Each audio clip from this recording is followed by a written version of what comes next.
12 વાગી ચૂક્યો છે। મોટા સમાચાર પ્રાપ્ત થઈ રહ્યા છે। ભારતની જવાબ આપવાના સપના જોતા પાકિસ્તાનની હાલત અત્યારે ખસ્તા થયેલી છે। પાકિસ્તાનની હાલત ખૂબ જ ખરાબ છે।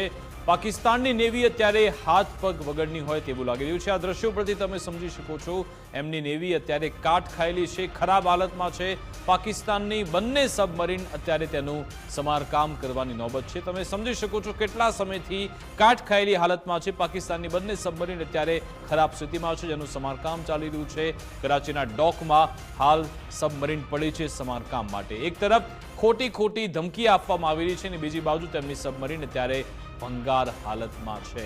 તો પાકિસ્તાનની હાલત કેવી છે? એક બાજુ યુદ્ધની વાતો કરી રહ્યા છે, અહીંયા લડવા માટેની વાતો થઈ રહી છે, પરમાણુ યુદ્ધ સુધીની ધમકી આપવામાં આવી રહી છે, પરંતુ અહીંયા તેમની જે નેવી છે એ કેવી ખખડધજ હાલતમાં છે, કેવી સ્થિતિ છે તેમની પાકિસ્તાન નેવીની એ આ દ્રશ્યો પરથી સમજી શકાય છે। તેમની જે બે સબમરીન છે એ અત્યારે ભંગારમાં પડી છે અને હવે એમને લાગી રહ્યું છે કે આપણે કંઈક તો મેસેજ આપવો, એટલે સમારકામ રંગરોગાન થઈ રહ્યું છે। અહીંયા કલરકામ કરવામાં આવી રહ્યું છે। એક બાજુ ખોટી ધમકીઓ અને બીજી બાજુ એમની આ વાસ્તવિકતા। આ પરિસ્થિતિ છે પાકિસ્તાનની જે અત્યારે ભારત સામે પડી રહ્યું છે, પરંતુ એને ખબર નથી જો ભારત સામે તે આવશે તો તેની કેવી હાલત થઈ શકે છે। આ અંગે જાણકારી આપશે ન્યૂઝરૂમથી અમારી સાથે જોડાઈ ગયા છે ઉમંગ। ભારતની નેવીની સરખામણી આમ તો પાકિસ્તાન દૂર સુધી ક્યાંય નથી, છતાં પણ ખોટા ખોખલા દાવા વાયદાઓ કરે છે અને હવે તો એની સ્થિતિ પણ સામે આવી ગઈ। એની સબમરીનો ભંગાર હાલતમાં છે। એટલે વિકાસ, હવે આના ઉપર પાકિસ્તાન ઉપર હસવું કે શું કરવું એ નથી સમજાતું।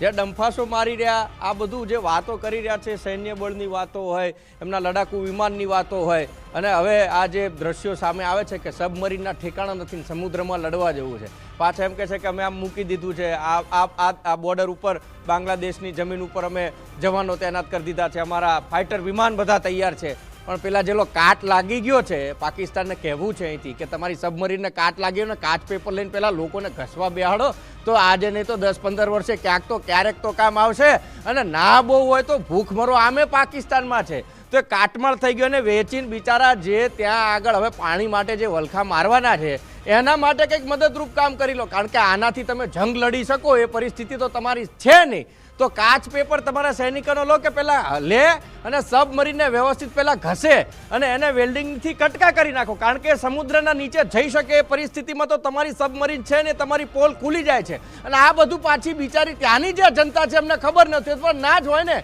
કારણ કે એમના જે જનરલ અને એમના જે આર્મીના અધિકારીઓ છે એમના પરિવારને તો વિદેશ મોકલી દીધા। કેમ?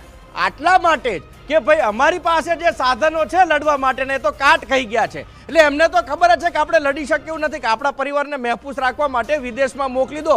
એટલે પાકિસ્તાનની જનતાએ જાગવું જોઈએ ને એમને ખબર પડવી જોઈએ કે આ એમની સરકાર શું કરવા બેઠી છે।